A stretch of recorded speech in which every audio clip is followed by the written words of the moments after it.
दुखों का पहाड़ जब किसी पे टूटता है तो उसे सभी ओर अंधकार नजर आने लगता है। दुख जितना बड़ा होता है उसका समय भी उतना ही ज्यादा होता है। मैं एक प्राइवेट बैंक का असिस्टेंट मैनेजर था। मुझे आज भी याद है वो मनहूस दिन, 4 जुलाई 2020, जब शाम 6 बजे मेरे कलीग अनिल का फोन आया कि केशव, यू आर टर्मिनेटेड। 30 लोगों की लिस्ट में तुम्हारा भी नाम है। मुझे तो यकीन नहीं हो रहा, तुम्हें कैसे निकाल सकते हैं। सुनते ही मेरे पैरों के नीचे से जमीन खसक गई। एक सन्नाटा सा छा गया मन में। सर पकड़कर मैं वहीं बालकनी में बैठ गया जहां से कुछ समय पहले मैं डूबते सूरज की सुंदर तस्वीरें खींच रहा था। पास रखा चाय का प्याला साक्षी भाव से मेरी ओर देख रहा था और मैं विचारों के महासागर में गोते लगा रहा था। शाम से रात और रात से सुबह कब हो गई मुझे पता ही नहीं पड़ा। रात भर कभी बेड पर लेटे हुए छत के पंखे को निहारता तो कभी बालकनी में जाकर बैठ जाता। सोच सोच कर सर फटा जा रहा था कि परसों जब टिंकी की मम्मी मायके से लौटेगी तो मैं क्या जवाब दूंगा। बच्चों की फीस, लोन की किश्तें, राशन पानी, खर्चा, कैसे चलेगा सब कुछ।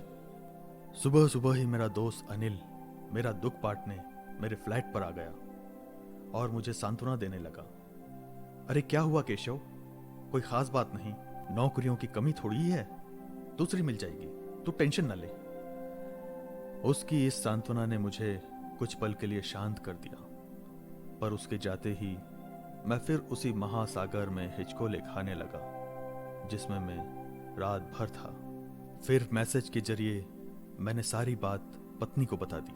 पत्नी भी सुनकर सुन्न हो गई, पर कुछ ही देर में उसने भी ढांढस बंधाया और दूसरी नौकरी तलाशने की सलाह दी।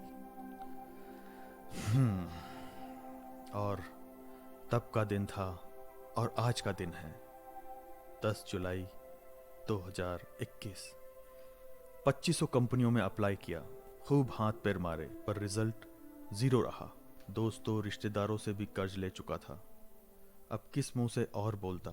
घर और कार की किश्तें चुकाने के लिए लगातार फोन और तकादों से मैं परेशान हो चुका था। आर्थिक तंगी के कारण घर का माहौल भी सही नहीं था। सबके चेहरे से मुस्कान ना जाने कहाँ खो गई थी। पत्नी के राशन की लिस्ट थमाते ही मैं उधड़-बुन में खो जाता था कि अब क्या किया जाए। हर बात में चिड़चिड़ाना, लोगों से बात करने में कतराना, घंटों चुप बैठे रहना, और अब ये स्टोन का दर्द मेरी जिंदगी का हिस्सा बन चुके थे। चारों ओर अंधकार नजर आने लगा था। भीड़ में भी तन्हा था मैं, अकेला था मैं, दुखी था मैं। बचपन में जब दुखी होता था तो माँ की गोद में सर रखकर लेट जाया करता था। माँ अपने हाथों से मेरे बालों को सहलाती तो सारा दुख भूल जाया करता था। आज भी वही करता हूँ। माँ की गोद में जाता हूँ, नर्मदा माँ की गोद में। मुक्त होना चाहता हूँ सारे बंधनों से। विचार करके मैंने बस पकड़ ली जो इंदौर से सनावत जाती है। रास्ते में ही नर्मदा नदी आती है। गहराई भी काफी है वहां पर, और मुझे तैरना भी नहीं आता। मुझे पिछली सीट पर बैठना पसंद नहीं था, लेकिन आज मैं जानबूझकर पीछे की सीट पर बैठा। बैठते से ही बचपन से जवानी तक के सारे दृश्य सामने आने लगे। बस भर चुकी थी, मेरे पास एक सीट खाली थी। तभी एक लगभग 30 साल की युवती बस पर चढ़ी। उसके एक हाथ में 2-3 महीने का बच्चा था और कंधे पे एक बैग। दूसरे हाथ से भरी सीटों को पकड़ते हुए पीछे की ओर चली आ रही थी। पास आने पर मुझे भान हुआ कि वो दृष्टिहीन है। पास बैठी आंटी ने भी ये चीज नोट करके उसका हाथ पकड़कर मेरी पास वाली सीट पर बैठा दिया। मैंने खिड़की की तरफ अपना चेहरा घुमा लिया और फिर चला गया अतीत की यात्रा पे। बस ने चलना शुरू किया और मैंने सोचना, भैया ये बैग ऊपर रख दीजिए प्लीज। मेरा ध्यान भटका। मैंने उस लड़की का बैग ऊपर रख दिया। थैंक्स। थोड़ी देर बाद उसने फिर कहा, भैया खिड़की का कांच लगा दीजिए, ठंडी हवा आ रही है। मैं खिड़की का कांच लगाकर फिर विचार मंथन में लग गया। भैया वो बैग फिर से उतार देंगे प्लीज, उसमें से मुझे दूध की बोतल निकालनी है। मैंने चिल्लाकर कहा, तुम चुप नहीं बैठ सकती? उसकी ये बातें मुझे अपने अतीत से निकालकर बस की पिछली सीट पर बैठे होने का एहसास दिला रही थी। अब वह चुप थी, पर उसकी चुप्पी मुझे बार बार ये सोचने पर मजबूर कर रही थी कि आखिर ये असहाय युवती कहाँ जा रही होगी। थोड़ी देर बाद मुझसे रहा नहीं गया। मैंने पूछ ही लिया, आपके साथ कोई नहीं है? आपके पति कहाँ हैं? उसने कहा, उन्हें कोरोना हो गया था। 11 महीने पहले उनका देहांत हो गया। Oh sorry. मैंने पूछा, और कौन कौन है आपकी फैमिली में? उसने कहा, मेरी बेटी। 6 माह पहले मेरे माता पिता भी कोरोना से चले गए थे और दूसरी लहर ने मेरे सास ससुर को भी छीन लिया। Oh my God. थोड़ी देर के लिए चुप्पी सी छा गई।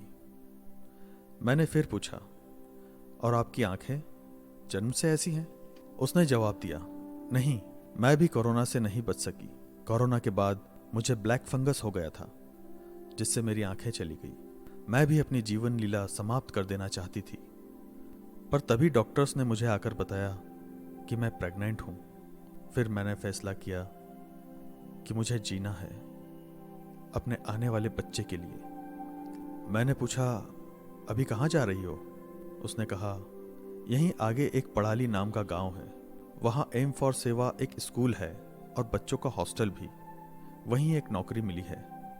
बाकी का जीवन गरीब बच्चों के साथ बिताना चाहती हूँ और अपनी बच्ची को खूब पढ़ाना चाहती हूँ। आईपीएस ऑफिसर बनाना है इसे, यही मेरा सपना है।